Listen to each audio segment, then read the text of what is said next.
It has been 2 weeks since the election of 2078, and Debbie and Carrie are now in Washington, D.C. preparing for Debbie to take over the presidency. But then... Debbie, I just got a message from one of Scott's daughters. Scott has just died. I'm sorry to hear that. So will you be attending his funeral back in Los Angeles?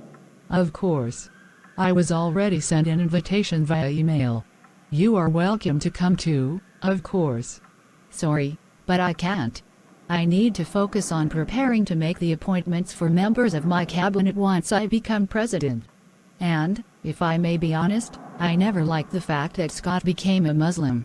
It seems he only did so to marry his Muslim wife. What if she had been Mormon, or Catholic?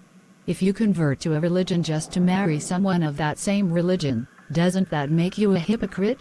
His daughters must have thought so, since they left Islam to be atheists instead. I think we have discussed this before, haven't we?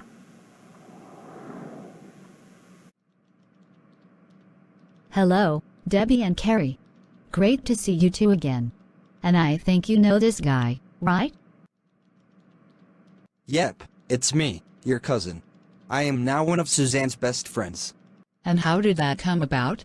I remember when she faced you and your mother down on that talk show, the one where the adoption of baby Diana and abortion were the topics. Yeah. Looking back at that incident, I'm not proud of that moment. My mother was trying to score talking points and thought the Hudson family members would help her argue against abortion rights. But Suzanne busted her so badly that privately I began having doubts about my mother and the watchtower she was so loyal to. Things got even worse when a friend of mine, a fellow rapper, was shot and sent to the hospital and needed a blood transfusion to survive. That was about 2 years ago. According to the watchtower, accepting blood transfusions is a sin, but how can you reconcile rejecting that life-saving procedure with also claiming to be pro-life? And finally, there was remembering my first encounter with you, Carrie, at the hospital where my grandmother died. You know the rest. After Scott met with you and his Aunt Lucy in the town, he returned to here and met me too. And he apologized for his self-righteous behavior in the past. I see. And does your mother know about any of this? No. As long as she lives, I will keep my defection from the Jehovah's Witnesses a secret. I am what you might call PIMO. Physically in, mentally out of the cult. I no longer live with my parents. I do occasionally attend my parents' Kingdom Hall to keep up appearances, but I will never go door to door to try to win people to join with the Watchtower again. But isn't that the very definition of a hypocrite? I think sooner or later you need to come out and be honest about yourself. You show me how to do that without losing the love of the ones who brought me into this world and I will do it. Debbie, you were never raised in a cult like that, so don't judge him too harshly. My grandfather Gordon and my mother Lucy both rejected the cult and it tore the Gordon family apart. Likewise, the Park family was torn apart when my mother and I rejected being Baptists and my father refused to follow us out of that religion I'd been raised in. And you know what happened later? All this talk about families and cults is making my head spin. Excuse me. Scott made the choices he did to live the best life he could. Of course, it would have been better for him to have not been raised a Jehovah's Witness, but he had no choice in that. He did make a choice to marry Aisha, and that must have been for the same reason you and I married. We complete each other. We fit together like two pieces of a puzzle. But what if I was Christian instead? Would you have rejected me? No. Jason was a Christian, and I dated him when you and I were separated for a while. And he was a nice guy to hang out with. My leaving him later and returning to you had nothing to do with him being Christian. Now if you will excuse me. My flight to Los Angeles leaves in 4 hours. Thank you for coming, Carrie. It's sad that we only see each other at funerals. The last one being that of your sister Vicky. Do you miss her like we do our father? Yes, Cindy. But sometimes we just have to deal with losing a loved one when it happens. Vicky still lived a full and beautiful life. As did our father. Come, We have prepared a room for you at our house. Carrie, while our father never renounced Islam as I and Cindy did, he also stopped practicing it after our mother died. He insisted we should have some sort of religion in our lives, so we agreed to attend the First Unitarian Universalist Church of Los Angeles together. It was the only place where we felt comfortable and accepted as both Muslims and as atheists. Interesting. Cleo, do you regret being raised Muslim? I myself have always been atheist and my mothers were too, so I never really knew any other religious path. And the same was true of Debbie.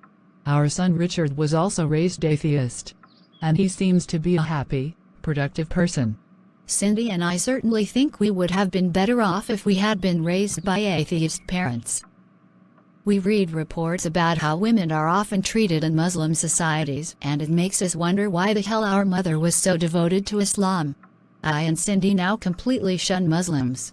We won't marry Muslim men, and we certainly won't raise our kids when we have them in such a toxic religion. Your father seems to have become a better person after becoming Muslim. Certainly better than when he was a Jehovah's Witness. So the Jehovah's Witness cult is even worse than Islam? That seems unlikely. As Debbie and I have learned from the experiences of our youth, there are both toxic and genuinely loving people in most religious communities. My mother Lucy, Vicky, and Suzanne all said that Scott and Aisha seemed like good people. Sure, just like we are all good people too. Religion can't be responsible for making people good. But it certainly can make people evil. That was a beautiful service conducted here in the UU Church. And of course, Carrie, thank you for coming. Of course. And who is that man arguing with your sister? That's our Uncle Elijah, who is from Sudan, just like our mother was. He is a powerful Muslim imam in his local Sudanese community. And I regret inviting him here. Why would you have your father's funeral here and not at the Islamic center of this city? And why are you and your sister not wearing hijabs like your mother wore? Your mother was a good Muslim, wasn't she? Yes, she was, but we have chosen a different path for ourselves. And our father accepted our choice. So your father let you leave Islam? Did his faith mean nothing to him? He seems like a terrible father indeed. That remark infuriates the Miller sisters, so Cindy grabs her uncle and yanks him out of his chair. You dare to insult our father at his funeral? It was because he loved us unconditionally that he allowed us to decide how to live our own lives. Even in the Quran, it is written, "Let there be no compulsion in religion." So we were taught Islam as children, but our parents never forced it on us. We have heard stories about apostates being put to death for their unbelief in Muslim countries. And any religion that allows for such hateful shit should not be followed by anyone. Now go back to Sudan and never contact us again. I hope you will always find a community among Unitarian Universalists, regardless of your personal beliefs. And even as ex-Muslims, you should be willing to support the rights and dignity of Muslims like your parents were and you yourselves once were too. Because in the end, our common humanity is what matters, always. Thank you, Carrie. You and your wife Debbie are inspirations to us.